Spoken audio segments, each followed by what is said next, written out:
이틀 전 한국이 누리로 2차 발사를 성공한 시점을 기준으로 미국이 일본에 폭탄 발표를 해버렸습니다. 그동안 일본과 가장 강력한 동맹 관계를 유지해오며 안보부터 경제까지 모든 분야에 걸쳐 협력을 하기로 약속했던 미국이 일본과의 모든 계약을 파기해버리고 한국과 엄청난 것을 준비 중이라고 밝히면서 일본은 그야말로 크나큰 충격에 빠졌습니다. 반면 한국은 그동안 일본이 미국의 최우방국으로서 누려왔던 막대한 특권을 모두 빼앗아 오게 되어 초대박이 나는데요. 지금부터의 놀라운 내용, 최고 수익률 채널에서 여러분들에게 단독으로 전해드리겠습니다. 얼마 전 바이든 미국 대통령이 한국과 일본을 방문했을 당시에 한국과는 구체적인 내용 없이 협력하자라고만 외친 반면 일본에서는 미국의 유인 달 탐사 프로그램 아르테미스에서 달에 착륙할 우주인 한 자리를 일본에 내주겠다라는 파격적인 발표를 했습니다. 미국의 아르테미스 프로젝트는 미국, 캐나다, 프랑스, 호주, 영국, 이탈리아, 싱가포르, 이스라엘, 한국 등 세계에서 가장 강력한 국가 수교의 고기에 모여 나사를 비롯한 세계 각국의 우주기구와 우주 관련 민간 기업들까지 연계된 역사상 가장 거대한 국제 프로젝트입니다. 이렇게 중요한 프로젝트에서 미국이 일본의 우주 비행사 한 자리를 내주었다는 것은 일본 입장에서 엄청난 특혜인데요. 뿐만 아니라 일각에서는 달에서 얻을 수 있는 자원과 달 통치권도 일본에 상당 규모 나눠주려 했다고 전했습니다. 자, 그런데 이틀 전 한국의 누리리오 기적처럼 성공하면서 모든 것이 바뀌었습니다. 미국이 그동안 일본에 주었던 엄청난 특혜와 계약들을 모두 파기해버리고 대신 한국에 엄청난 특권을 줄 것이라는 소식이 전해졌습니다. 이틀 전 한국의 누리호가 성공적으로 궤도에 진입하자 외신들은 일제히 한국을 극찬하는 보도를 쏟아냈습니다. 한국의 미래 우주 팔문이 열렸다. 한국이 세계에서 10번째 자체 위성을 발사했다. 한국 기술 크게 진일보, 한국 핵심 기술 확보 증명 등 신문 일면에 대대적으로 보도했는데요. 자, 그런데 더 놀라운 점은 바로 누리호가 궤도에 진입 후 완성체의 모습이 완전히 공개되면서 그동안 베일에 쌓였던 한국의 극비 우주 기술이 공개되자 미국이 태도를 완전히 바꾸기 시작했다는 것입니다. 일각에서는 한국의 새로운 우주 기술을 본 미국이 그동안 일본에 주었던 모든 특권과 혜택을 모두 빼서 한국에 줄 것이라 말했는데요. 한국은 한순간에 초대박이 날 것으로 전망되고 있습니다. 이번 누리로의 성공으로 한국의 압도적인 우주 기술력이 입증되면서 그동안 단순 워크숍만 개최됐던 수준의 한국과 미국의 달 자원 추출 기술 협력에 본격적인 궤도에 올라왔습니다. 한국지질자원연구원이 얼마 전 공개했던 달에서 주요 자원인 물, 산소, 수소, 광물, 헬륨3 등을 추출해 지구로 운반해 앞으로 전세계 지구인들의 수십 년 동안 사용할 수 있는 대체 에너지를 제공한다는 지구 역사상 가장 큰 규모의 에너지 프로젝트를 미국과 한국에 본격적으로 적용시키기 위해 협력에 나섰습니다. 미국 나사 제임스 연구센터나 사존슨 우주센터, 나설랭이 연구센터 등 아예 산류 분야의 세계적 석학들이 모두 한국에 찾아오는 이례적인 일이 벌어졌습니다.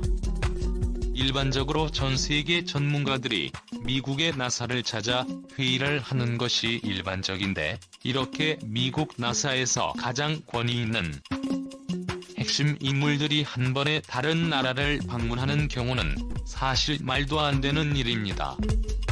그런데 이 놀라운 기적이 바로 한국에서 벌어졌습니다.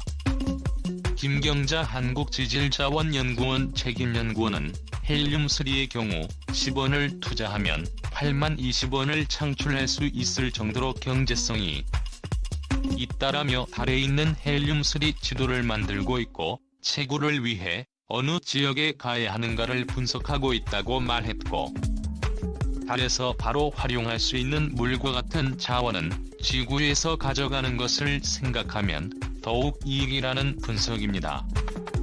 김책임 연구원은 산소를 2세제곱미터 분량 지구에서 가져간다고 하며 무게가 630kg으로 1조 2천억 원 정도가 된다며 달의 극지에는 300pp, 100만 분의 1의 물이 있어 활용할 수 있고 물을 찾아내면서 나오는 부산물도 활용할 수 있다고 전했습니다. 한국의 독자적이고 압도적인 채굴 기술과 세계를 선도하는 미국의 우주기술이 합쳐지면서 한국과 미국 이외의 달 자원을 독점할 것으로 전망되고 있는데요. 이러면 오는 2015년이면 달의 석광물을 채굴하는 것이 가능해질 것으로 예측되고 있습니다. 아르테미스 1이 사람을 태우지 않은 채 내년 2월 발사될 예정이고, 2013년에 아르테미스2가 벌써 2014년에는 아르테미스 3를 통해 1972년 이후 처음으로 우주인을 달을 착륙시킬 예정입니다. 이때부터 달 자원 탐사가 시작되고 2025년부터 채굴이 가능해진다는 것이 전문가들의 공통된 의견인데요. 달의 지하에 당초 알려진 것보다 많은 자원이 매장된 것으로 조사됐습니다. 오일 온라인 에너지 전문 매체 오일프라이스.com은 지난주 미항공 우주국 나사가 무선 주파수 기기를 이용해 달을 조사한 결과 철광석과 티타늄과 같은 금속이 예상보다 많이 매장된 것으로 나타났다고 보도했습니다. 지질 전문가들은 달뿐만 아니라 소행성에도 철광석과 니켈을 비롯한 자원이 지구보다 많이 매장된 것으로 보고 있는데요. 달과 소행성에서 생산되는 자원 규모는 최소 연간 1조 달러, 1,300조 원이 넘을 것으로 전망되고 있습니다. 석유 한 방울 나지 않는 나라, 한국이 단숨에 세계 최강의 에너지 부국이 되기 일보 직전인 상황이 만들어진 것입니다. 이뿐만이 아닙니다. 미국이 일본을 버리고 한국과 새롭게 강력한 협력체제를 만들어 동남아 지역에 대규모 투자를 단행할 계획이라 밝혀 일본에 큰 충격을 주었습니다. 그동안 미국은 세계에서 가장 빠른 속도로 성장 중인 동남아시아에서 중국의 영향력이 빠르게 커지는 것을 막기 위해 일본과 협력해왔습니다. 하지만 일본 기업들이 중국 기업들에 압도당하면서 중국의 영향력이 빠르게 팽창하자 일본을 버리고 대신 한국을 선택했습니다. 미 하원 외교위 야태 소위원회가 최근 개최한 인도-태평양 지역 관련 2013 회계연도 예산안 심의 청문회에서 의원들은 일제히 한국과 협력해 동남아 투자를 대폭 늘려야 한다고 외쳤습니다. 청문회를 주재한 민주당의 아미 베라 위원장은 한국이 지난달 경제 강국인 한국은 이제 한반도를 넘어서 영내 국가들과 관여하기 시작해야 한다고 밝힌 점을 높이 평가하면서 미국은 공급망 강화를 위해 한국 등 영내 국가들과 협력해 동남아시아 지역에 대한 공동 투자를 늘려야 한다는 구체적인 방안을 제시했습니다. 미국은 특혜 동남아에서의 친중국들의 한국 때문에 중국을 버리고 한국을 선택하고 있는 부분을 매우 높게 평가했습니다. 동남아에서 대표적인 친중 국가로는 베트남, 말레이시아, 태국, 필리핀, 인도네시아가 있는데요. 놀랍게도 얼마 전부터 이 모든 친중국들의 중국을 버리고 한국을 택하는 놀라운 상황이 만들어졌습니다. 베트남은 이미 GDP의 3분의 1 이상이 현지에 있는 삼성, 현대차의 효성 등 한국 기업들로부터 창출되고 있으며 간접 효과까지 고려한다면 수백만 명의 베트남인들의 현지 한국 기업들에 취업해 양질의 일자리를 누리고 있습니다.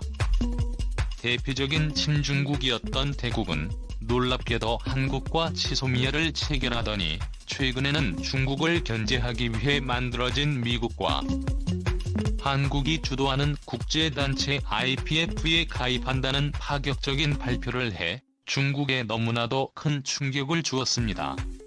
이뿐만이 아닙니다. 중국에 꼼짝도 못하던 인도네시아는 한국산 함정과 무기를 대량으로 구입해 국방력을 강화하더니 자국 해양 영토에서 불법으로 조업을 하던 중국 어선을 폭파시키며 중국을 당황하게 만들었습니다.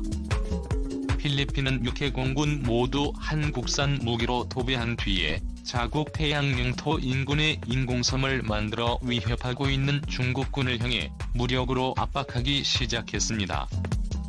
이처럼 그동안 미국조차 건드릴 수 없었던 동남아 판도를 한국이 완전히 바꿔버리자 미국은 일본을 버리고 대신 한국에 전폭적인 지지를 약속했습니다. 이러한 미국의 급작스러운 태도 변화에 일본은 어쩔 줄을 몰라 하고 있습니다. 일본 전문가들은 기시다 총리가 당장 한국을 방문해 그동안 일본이 했던 잘못들에 대해 사과를 하고 재팬 패싱을 막고 한미일 협력관계를 만들어야 한다고 주장하는 한편 일각에서는 한국을 국제재판에 제소해야 한다고 주장했습니다. 이유는 황당했습니다. 이번 한국의 누리호 발사 기술이 대륙간 탄도미사일로 사용될 수 있다는 것입니다. 일본뿐 아니라 중국도 같은 주장을 했는데요. 중국 환구15가 한국형 발사체 누리호에 대한 박한 평가를 하면서도 아이빔으로 전환할 우려가 있다고 경계하는 모습을 보였습니다. 중국 관영 언론 환구15는 누리호가 중국이 70년대 개발한 창정 1호보다 못하다고 평가했습니다. 환구15는 중국 우주 전문가 황수청의 말을 인용해 누리호의 운반 능력은 중국 청로켓 창정 1호보다 높지만 종합적으로 창정 이후 M70 못한다고 말했습니다. 황도청은 누리호의 3단 로켓은 액체 엔진을 사용했지만 고압 애프터 번호를 채용하지 않았다면서 애프터 번호에는 고도의 기술이 필요하기 때문인데 통상 15년 이상 걸린다고 추정했습니다. 이중국 군사 전문가인 장시위의 벙누리호의 자체 개발 엔진은 캐러리 07에 대해서 기술 개선이 없다라며 한국의 2세대 누리호 엔진에 사용된 러시아 RD-11 엔진보다 기술이 떨어진다고 주장했습니다. 황사청도 한국이 ICBM을 만들 수 있다고 언급했는데요. 그는 한국의 발사체를 조금만 바꾸면 ICBM이 될 수 있다라며 중국이 한국에 경고를 보냈다는 황당한 주장을 펼쳤습니다. 오늘도 감사합니다. 최고로 멋진 하루 보내시길 바랄게요.